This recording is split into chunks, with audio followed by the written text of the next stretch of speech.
Okay, let's talk about a really powerful shift that's happening in the world of AI. Forget renting it from the cloud for a second. We're seeing a move away from those massive remote data centers and bringing that intelligence right onto the machine that's sitting in front of you. Yeah, we're talking about running large language models locally. This is a huge deal because it gives you total control, total privacy.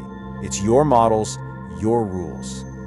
So, we're basically at a crossroads right now. You got two paths. Path one, rent your AI from the cloud. Super easy to get started, right? But you're sending your data to a third party. And, let's be honest, paying a pretty penny for the privilege. Path two, you own it. You run it on your own hardware. And that single choice, it has massive implications for your privacy, your budget, and ultimately, your control over your own tech. So you might be asking, why are so many developers and businesses even looking for an alternative? I mean, the convenience of cloud AI is undeniable, but it turns out it comes with some pretty serious hidden costs and risks that are just becoming harder and harder to ignore. And this quote from a recent cost-benefit analysis just hits the nail on the head. It's really a trifecta of concerns, right?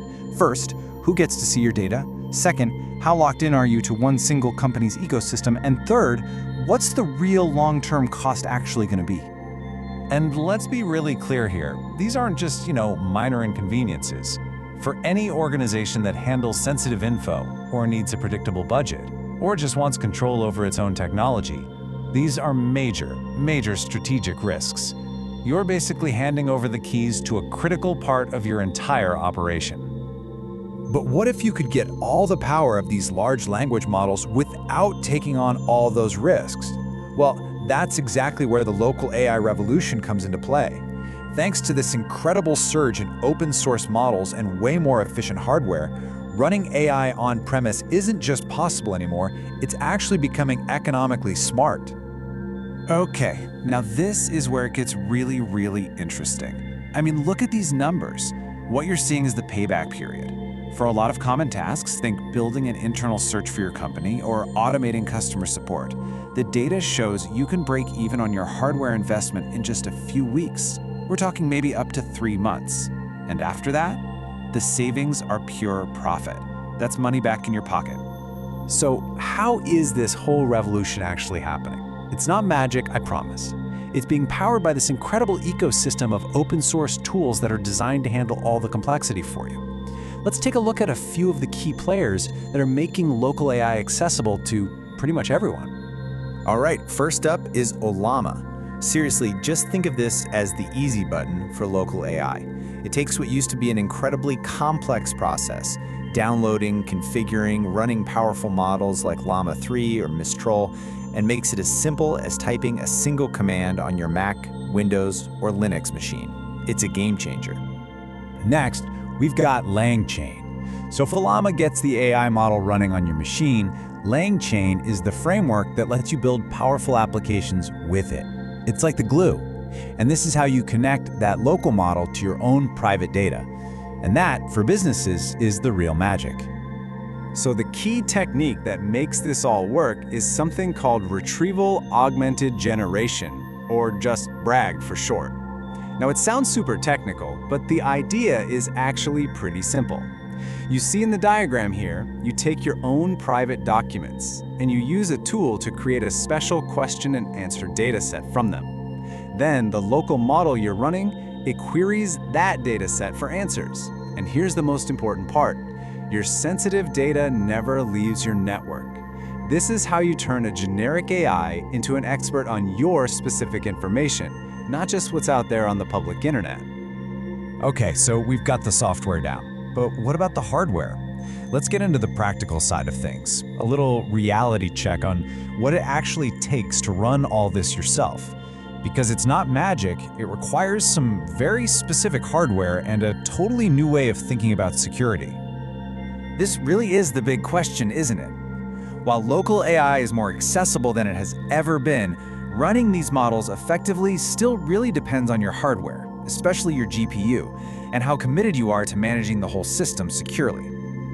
Now, the secret sauce that makes local AI possible for so many of us is a technique called quantization. It's this really clever process that shrinks the model size, which dramatically cuts down on how much memory and processing power it needs. This is what allows a massive language model to actually fit and run on a regular consumer-grade GPU without a huge drop in performance. This chart here shows you that direct trade-off in action. Look, on the bottom axis, you've got the number of model layers loaded onto the GPU, and on the vertical axis, that's the video memory, or VRAM, that it's eating up.